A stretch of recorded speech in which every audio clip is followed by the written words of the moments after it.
Hanouka Sameach. Comme on le disait l'autre jour, suite à ces actes-là de bravoure dont ont fait preuve les Juifs, Akadosh Baruch Hu a enfin accepté d'écouter, d'entendre et d'aider le peuple juif. Et voilà comment il va y avoir une nouvelle ère qui va s'ouvrir. Une ère de miracles d'une part, et une ère durant laquelle les Juifs vont se sentir forts, ils vont se sentir courageux. Ils vont vraiment avoir une force particulière et un courage particulier. La fille de Matityahu, vous vous souvenez de Matityahu? Matityahu, le Kohen Gadol, le grand prêtre, va arriver à l'âge où elle va se marier. Elle s'appelle Yehudit. Yehudit va se marier, et voilà qu'elle est accompagnée d'énormément de gens qui se trouvent autour d'elle, c'est la Kala, et ensemble, ils se dirigent dans la direction du ministre qui habitait à cet endroit-là. Ce ministre, c'était un rachat, c'était un mauvais, un homme vraiment mauvais. Il faisait beaucoup de mal contre les Juifs. Et Yehudit s'est dit, bon voilà, avant de me marier, je vais aller chez lui, et puis comme ça, on va essayer de faire quelque chose de particulier. Il y avait de la musique, elle était accompagnée comme une Kala. Et voilà qu'elle arrive dans la maison du Hagmon, de cet homme-là. Alors cet homme-là lui dit, ah viens, il paraît que tu vas bientôt te marier, toi, madame, la fille de Matityahu ben Yochanan. Et elle dit oui. Elle dit, regardez, je vais bientôt me marier, j'aimerais en cette occasion vous faire boire un petit peu de vin. Et cet homme-là, bien évidemment, cet homme gargantuesque, boit un petit peu de vin. Après, elle lui dit, bon, mais du vin, ça ne suffit pas, prends aussi du fromage. Et elle lui sort du fromage, du camembert, du roquefort, des fromages comme ça qui donnent très soif. Et elle se dit, il va avoir soif, et de cette façon-là, il va boire encore. Il mange du fromage, il a très soif. Il demande à boire à nouveau, on lui sert à nouveau du vin. Elle lui redonne du fromage, et il a soif à nouveau, et il boit à nouveau du vin. Jusqu'à ce qu'il arrive à un état dans lequel il était complètement saoul. À ce moment-là, Yehudit demande à l'un des hommes qui était avec elle, donne-moi ton épée. Elle prend immédiatement l'épée et paf, elle décapite la tête de ce méchant prince. Ils prennent la tête de cet homme-là, et puis ils sortent dans la rue comme ça, avec la tête, pour bien montrer, voilà, on a réussi à le vaincre. Cet ennemi juré, là, on a réussi à le vaincre. Elle a réussi à le tuer grâce au fait qu'elle l'a endormi. Et comment elle l'a endormi? Grâce au fromage, grâce au vin et grâce au fromage. C'est pour ça qu'en souvenir de ce fromage-là, qui était à l'origine de ce miracle, on a la coutume durant la fête de Hanouka de consommer des mets lactés, de manger du fromage, de boire du lait, etc. etc. Ce miracle-là a eu lieu, a été fait par une femme. Cette femme, elle s'appelait Yehudit. Il y a beaucoup de miracles aussi qui ont eu lieu grâce à Yehuda, son frère. Lui s'appelait Yehuda, elle s'appelait Yehudit. Pourquoi c'est par eux qu'il y a eu tous ces miracles? Disent Rachamim, c'est parce que l'envie des Grecs, c'était qu'on ne s'appelle plus juif. Toute personne qui disait « je suis juif » à ni Yehudi, on le tuait. On a bien montré que le miracle est arrivé par celui qui s'appelait Yehuda, du terme Yehudi, par celle qui s'appelait Yehudit. Rachamim nous disent aussi qu'étant donné que ce miracle-là a été fait par une femme, Yehudit, c'est la raison pour laquelle les femmes, elles aussi, elles sont concernées par Hanouka. Elles aussi, elles doivent allumer les nérotes de Hanouka. Elles aussi, elles doivent participer, en tous les cas, à l'allumage des nérotes de Hanouka. Vous vous imaginez bien que Antiochus, lorsqu'il a entendu ça, il était fou de rage. Son visage est devenu rouge comme une tomate. Il a réuni immédiatement tous ses conseillers et il leur a dit « Ces Juifs, il faut qu'on en finisse avec eux. Regardez, maintenant ils ont tué notre prince. En plus, il se promène comme ça dans les rues avec sa tête. Il faut absolument qu'on en finisse avec lui. » Et immédiatement, Antiochus et son armée sont sortis dans les rues de Jérusalem et ils ont commencé à tuer des Juifs. Des tas de Juifs sont morts malheureusement à ce moment-là. Des Juifs qui étaient innocents, des Juifs qui n'avaient rien fait. Et à ce moment-là, Matityahu s'est mis à pleurer. Et il s'est dit, comment on va faire? Pas possible. Tellement de Juifs qui meurent pour rien, ils n'ont rien fait, ils sont innocents. On ne peut pas laisser ça comme ça. Il faut qu'on fasse quelque chose. Et à ce moment-là, il s'est adressé à son fils, Yehuda. Et il lui a dit, écoute bien, je te demande de te promener dans toutes les villes alentours et annonce très fort, Mile Hashem Elai, toute personne qui souhaite protester, qui souhaite venir et se battre en l'honneur de Hachem, que cette personne vienne et qu'elle s'associe. Et va comme ça dans toutes les rues, dans toutes les villes. Et puis comme ça, on sera le plus de juifs possible. Et Yehuda a été dans toutes les villes alentours. Et ainsi que son père lui a demandé, il commençait à crier « Mil Hashem Elai! Mil Hashem Elai! Mil Hashem Elai » Toutes les personnes qui veulent venir en l'honneur de Dieu et s'associer, qu'elles viennent. Mil Hashem Elai. Et rapidement, dans la ville de Modi'in, il y a beaucoup de juifs qui se sont réunis. Des juifs courageux, des juifs qui savaient que la situation était extrêmement difficile, que les risques qu'ils couraient étaient grands, mais qui se sont dit, on ne peut pas laisser les choses comme ça. Et voilà que tous ces juifs-là étaient autour de Matityahu. Il y avait Yehuda, il y avait les autres enfants de Matityahu, et il y avait Matityahu lui-même. Et il leur a dit, écoutez, à quoi bon parler maintenant? Qu'allons-nous dire? On a une chose à faire, une seule chose, c'est prier à Kadosh Baruch Hu. Demander à Kadosh Baruch Hu qui nous aide. Demander à Kadosh Baruch Hu qui soit avec nous. On va avoir une guerre pas facile, on est peu nombreux, on n'est pas armés, on n'est pas puissants, et on a des armées tellement puissantes face à nous. Le seul qui pourra nous aider, c'est Kadosh Baruch Hu. Le moment de prier est arrivé. Et nous, il faut qu'on fasse preuve de courage. Il faut qu'on soit prêt à se battre de toutes nos forces, avec le peu de moyens qu'on a. Et qui sait, peut-être qu'on l'emportera. Mais en tous les cas, on ne peut pas se laisser faire. On ne peut pas laisser ces gens-là, ces Grecs, faire de nous des Grecs. On restera juifs et on se battra en l'honneur de Dieu. On ne peut pas les laisser nous tuer. Quoi, toutes les personnes qui disent « je suis juif », on les tue comme ça? Alors qu'ils n'ont rien fait. On ne peut pas. On ira. Il faudra absolument qu'on se batte. Et à ce moment-là, il a proclamé, il a dit « et nous vaincrons Bezrat Hashem, ces Grecs-là, impies, ces mécréants, qui nous tuent sans aucune raison, on réussira à les vaincre. » Ça ne fait aucun doute. Comme vous vous imaginez, les Mityavnim, les hellénisants, immédiatement quand ils ont entendu ce qui se passait, quand ils ont vu qu'il y avait cette équipe-là qui commençait à se préparer pour se battre, corps et âme, ils ont été immédiatement se rendre chez Polypus, le chef d'état-major, et lui ont dit, tu sais ce qui se passe, tu sais ce qui se passe, les juifs là, ces juifs, ces fous furieux là, ils sont en train de commencer à s'armer, ils sont en train de commencer à se préparer au combat. Et ils ont dit, on les a entendus, ils ont dit qu'ils allaient venir et qu'ils allaient tous vous tuer. Et cet homme-là, le chef d'état-major, avec tous ses conseillers, il avait du mal à y croire. Il a pris son air prétentieux et dit, mais c'est pas possible.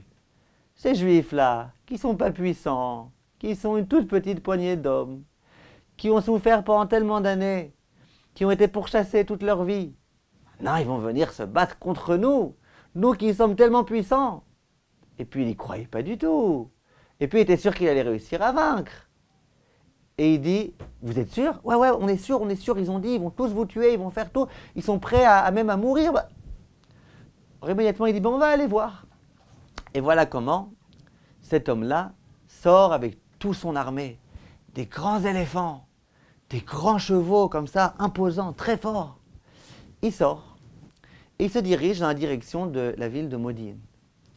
À un moment donné, il arrive et voit à l'horizon Matityahu, avec toute cette équipe-là, ses enfants, etc. Il les voit comme ça. Il se dit, bon, on va essayer quand même de le convaincre de l'absurdité de ce qu'il fait. Le chef d'état-major descend de son cheval, il s'adresse à Matityahu et lui dit, regarde Matityahu, toi qui es un homme intelligent, toi qui es un homme sensé, toi qui réfléchis, franchement, on va te tuer, tu vas mourir. La vérité, tu vas mourir, c'est pas dommage, ça serait une perte tellement grande pour tout le peuple juif. Pourquoi? Regarde, c'est pas compliqué ce qu'on te demande. Juste, accepte d'accomplir la volonté de Antiochus. Accepte. Regarde, ici on a amené avec nous un hôtel.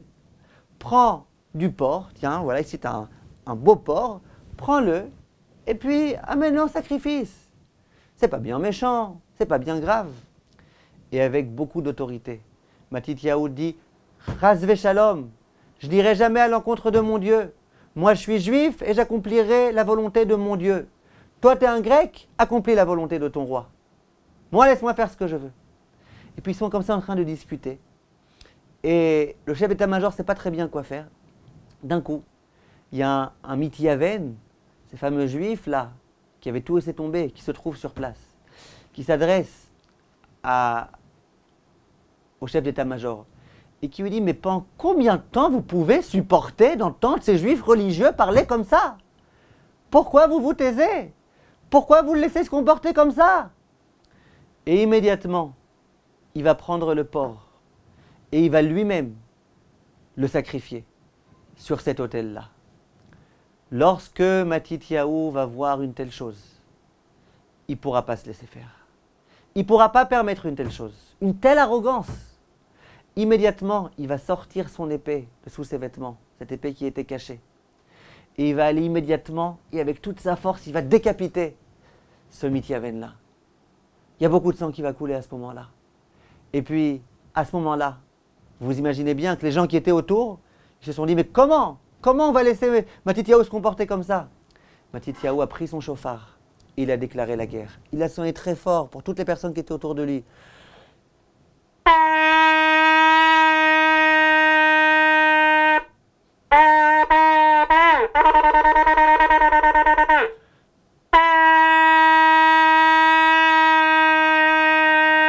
Et les voilà tous partis en guerre. La guerre va commencer. La guerre va débuter. Matityahu, avec ses enfants, avec tous les autres, ils vont partir. Et chaque Grec qui va venir, chaque soldat grec qui va venir pour essayer de se battre contre Matityahu, Matityahu, avec son arme, va le tuer. Il y a tellement de personnes qui vont venir, Matityahu, il va tous réussir à les tuer. Eux, ils étaient avec leurs éléphants gigantesques. Et lui, avec sa petite épée, ces quelques enfants, avec leurs espèces de tire-bouchons, avec leurs espèces de... Ils n'avaient pas d'armes, ils n'avaient pas des véritables armes. Avec ce qu'ils avaient, avec surtout l'aide de Dieu, ils ont été et ils ont tué. Ils ont tué des Grecs les uns après les autres.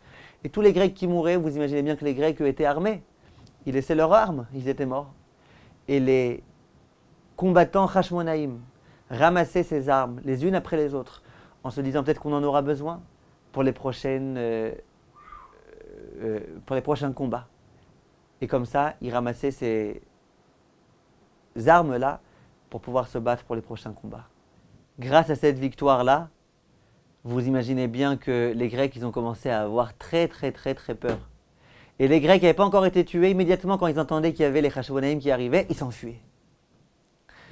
Depuis ce jour-là, en Israël, toute la situation a commencé à changer radicalement. Les Juifs, ils commençaient à nouveau à observer le Shabbat en public. Ils procédaient, tous les Juifs, à la circoncision de leurs enfants en public. Et plus que ça, même les fameux Mityavnim là, ils ont eu tellement peur. Ils ont vu que Akadosh Baruch Hu était présent avec eux, sinon c'est pas possible. Comment 5 hommes, pas armés, ont réussi à vaincre des gens tellement puissants? Ils ont compris qu'il y avait quelque chose. Ils ont compris que ça procédait du miracle. Ils ont compris que Dieu se trouvait avec les Hashmonaïm. Et immédiatement, il y avait énormément de Mityavnim qui ont dit à Hashmonaïm: c'est fini, on a envie de faire teshuva. On a envie de se rapprocher de Hachem nous aussi. C'est vrai, on a mal tourné, maintenant on veut se reprendre en main. Et voilà qu'à ce moment-là, il y a eu une cérémonie particulière dans laquelle Matityahu s'est adressé à son fils Yehuda.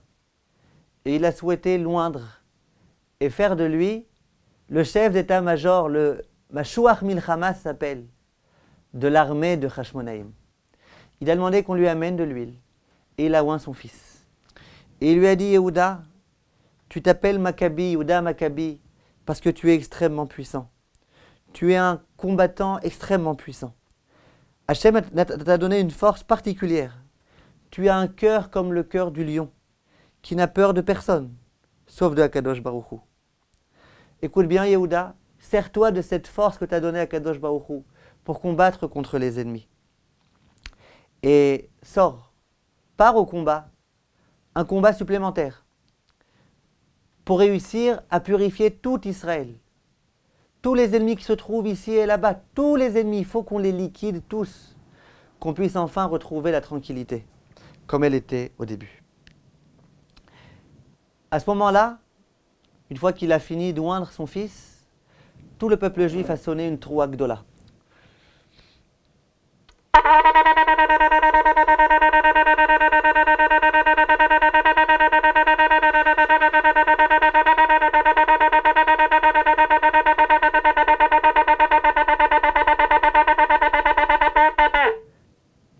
la guerre qui commence.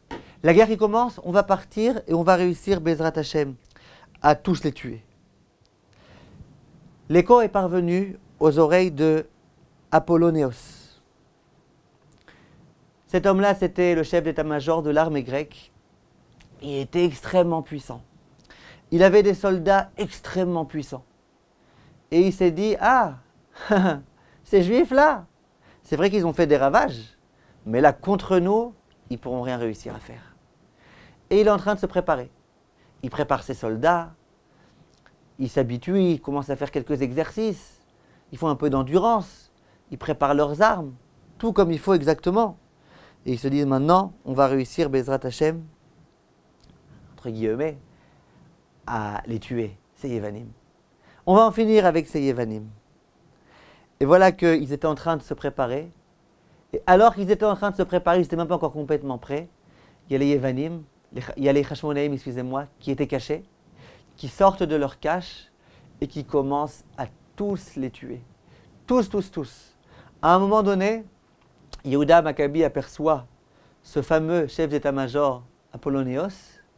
Il le voit avec un grand drapeau et immédiatement de lui-même, il lui saute dessus et avec son épée, il le tue. Il le tue et il récupère son épée. Il avait une épée particulière, cet homme-là. Et Yehuda Maccabi va se servir de cette épée lorsqu'il va devoir continuer à se battre pour pouvoir réussir à tuer les gens. Et il arrivait, grâce à cette épée, à tuer les gens comme on coupe comme ça du blé, de façon extrêmement simple. Et cette guerre-là a été remportée de façon fulgurante par les Maccabim. À nouveau, les Maccabim qui étaient peu nombreux, les Maccabim qui n'étaient pas prêts, ils avaient Hachem avec eux, mille Hachem Elai. Et par le nom d'Hachem, ils se sont battus. Ils se sont battus et ils ont réussi à écraser à plat de couture cette armée-là qu'ils avaient face à eux. Le seul qui, malgré tout, ne va pas être intimidé, c'est un homme qui s'appelle Siron. Siron, c'était le chef d'état-major de Mukdon. Et lui, il dit, moi, je ne me laisserai pas faire. Moi et mon armée, on réussira à vaincre Yehuda Maccabi. On continue demain, Bezrat Hashem. Kol Tov et Chanukah Sameach.